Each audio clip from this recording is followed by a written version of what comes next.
أنا أحمد الهلالي ودي أول تجربة ليا في الفلوجينج. عادي جدا، عامل نفسي بصور حد بيصورني لان ما عنديش حد يصورني ومش معايا كاميرا 360، فاحنا اشتغل بالجو برو. بس لما تعرفت عليك فكرت إن حدا زيي ومش زيك، بس بعدين كتبت لك كلمتين وهلا احنا الاتنين انسان مش انسانين. انسان مش انسانين.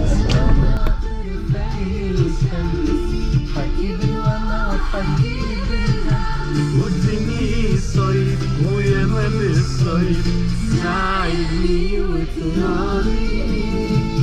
بقالي أسبوعين مش بتحرك من مكاني، منتل درين بقى. الواحد حاسس إن هو زهقان، حاسس إن هو عنده overwhelmed أو burned out، أيا كان السبب.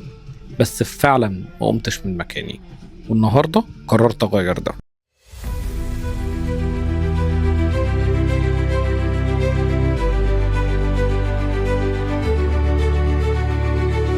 أول خطوة في الرجوع دايما هي الأصعب، مش علشان جسمك نسي، بس علشان مخك مقتنع بقصة انت دلوقتي بتطلب منه ان هو يغيرها.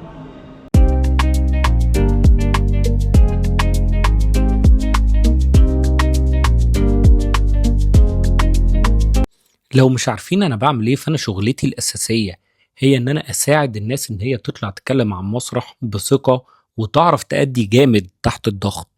ولما خلال اسبوعين انا اعطل، كان لازم اقف مع نفسي. الكوميدي بقى ان انا كنت رايح الجيم ده بالعافيه، اللي هو انا بجر رجلي بزق نفسي بالعافيه. حرام الفلوس اللي انت دفعتها دي انك انت ما تستغلهاش. خلصت من هنا، الطاقه فعلا رجعت لي تاني.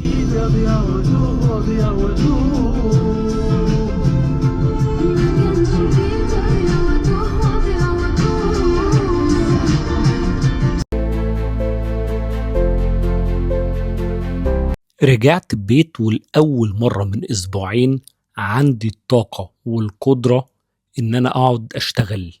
على فكرة دي أول فنجان قهوة ليا من الصبح. بشتغل على أكتر من بروجكت هقول لكم عليه بعدين، بس الحقيقي والأكيد إن طاقة الحركة قادرة على إن هي تضخ الدم تاني في كل حتة في جسمك، بما فيها روحك، بما فيها قدرتك على إنك أنت فعلا تقوم تشتغل.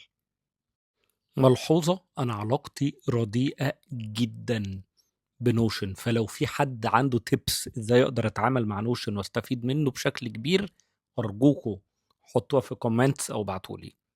كان بقالي كتير ما رحتش الجيم، مش عارف بقى ده كان نوع من انواع البرين فوج، الانرجي درين، حاجه كده كانت مخلياني مش متحمس ان انا انزل، مع ان انا كنت هموت واشترك وابتدي اروح الجيم. فاظن ما اعرفش يعني. السؤال بس، انتوا حد مره قبل كده بالفيز دي بتاعت ان انت متحمس قوي انك انت تعمل حاجه وبعد كده مره واحده تحس كأن في ايموشنال درينج، منتاليتي درينج، حاجه كده مخليك مش قادر تعمل؟ وقولوا لي لما ده بيعدي عليكم بتتعاملوا مع ازاي؟ اختيار ولو حاجة بسيطة، تعديل في نظام اكلك، قادرة على ان هي فعلا تخليك في حتة تانية. وانا الاسبوعين اللي فاتوا دول ما كانش عندي حتى الطاقة ان انا اظبط. وخلاص بقى انت منتلي اصلا مضغوط، فخلاص مش فارقة، كل اللي انت عايزه عك زي ما انت عايز. والنهارده اول يوم اقرر زي ما نزلت الجيم ان انا ارجع اظبط اكلي. وطبعا الحياه مش كلها شغل بس، مسلسل ورد على فل وياسمين اكتر من رائع. احمد عبد الوهاب، صبا مبارك، يا جماعه عاملين اداء جبار. والمسلسل موجود على شاهد لو عايزين تتفرجوا عليه كنوع من انواع الفصلان وسط اليوم كده. ما كانش ينفع اليوم يخلص من غير ما اعمل جورنالينج، واعمل اللي بنسميه برين دامب، افضي اللي في دماغي على الورق. حاجة مش باعملها كتير بقالي مدة، بس حسيت إن رجعت أظبط أكلي، رجعت أظبط حركتي، رجعت أظبط يومي. محتاج كمان عشان ده يثبت إن أنا أفضي دماغي وأقعد شوية مع المشاعر والأحاسيس اللي أنا حاسسها. النهاردة كان يوم حلو، يمكن مش بيرفكت بس كان حلو. أنا أحمد الهلالي، تابعوني عشان تعرفوا أكتر عن رحلتي.